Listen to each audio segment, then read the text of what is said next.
Because Bethesda dates to 1740, because it invokes Benjamin Franklin and George Whitefield, because it's a beautiful, historic space.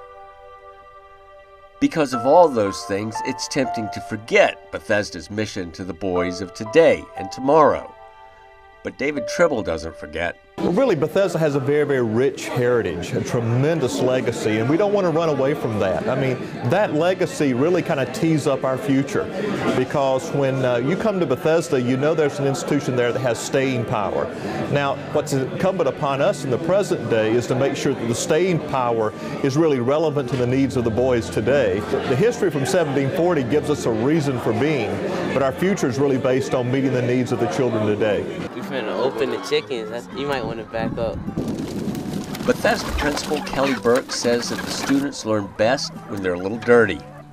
To help them get that way, as in years past, Bethesda has chickens and goats and other farm critters that need tending. I think they learn responsibility. I mean, coming out here every morning, making sure that the animals have feed and water, making sure that their netting is set up right and that they're protected from predators. They learn to care for something else and learn how to take care of something that we give them responsibility with. And sometimes they use them as salads. Wrapped up in the responsibility lesson is one on the free enterprise system. Marvin Evans is harvesting microgreens, which will be sold at their farmers market on Thursday. In fact, the school produces about $350,000 a year in revenue from its enterprises. You know, people could come and buy local eggs, produce, and all that's all organically grown. We have a wonderful wildlife preserve that Coach Tom Brackett is doing a great job with as far as doing quail hunts, pheasant hunts, and all of our young men get to work in these areas. Teaching them the farming aspect out there, the studio, video studio production, and the athletic program. More than anything, I think the work ethic that they're teaching these young men is making a big difference. But Bethesda has apples too, and small class sizes, and a nationally ranked chess team, and a championship basketball program. All components in a unique master plan for the boys. It gives them a little bit of taste of different things that they may not experience if they just went to a regular school. And our property alone offers a lot of great opportunities. We're 650 acres right on the Moon River that's absolutely spectacular. A couple of things have not changed since the founding of Bethesda in 1740. One is the fundamental tenets of the institution. A love of God, a love of learning, and a strong work ethic. You know, when boys and families come together and they really get into that, it's amazing the things that they can accomplish. The others having students who live on campus during the school week. We really see boarding as a chance to really get our young people involved holistically in the entire campus day. When you offer all that we do, from the educational aspects to the work study aspects to the athletic, the spiritual formation, Bible study program that we have, you really need to have access to the boys 24 hours a day. And the boarding program brings that to the table for us. Look at the orthopedic shoes. Henry Brown is a cottage success story. As a student at Groves, he didn't find the structure and discipline that's seen him flourish at Bethesda. But living, studying, and working at the same place minimized the distractions and maximized the discipline.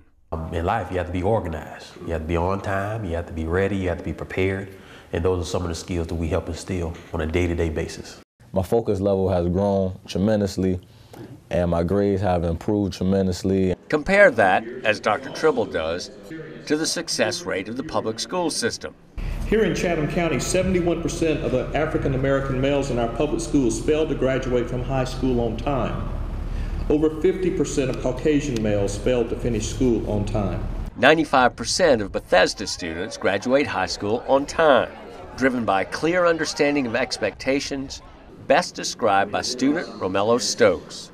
In the 8th grade, I had the opportunity of meeting a man called Mr. William Mack. There was one thing he told me, well, to all the students, that I would never forget. A man don't work, a man don't eat. Romello's remarks came at the annual President's Banquet, where the keynote speaker was another Bethesda alum. Jay Avery described his situation before Bethesda came into his life. No one in my life was anything close to successful. Mine was a world of negative causes and even more negative effects.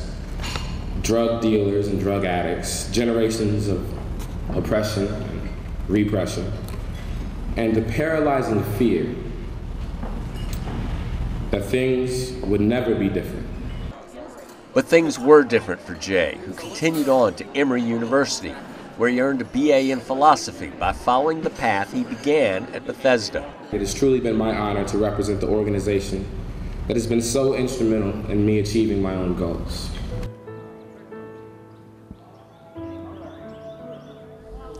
Bethesda is a starting point for all the young men who come there, a place that, despite its storied past, is always looking forward.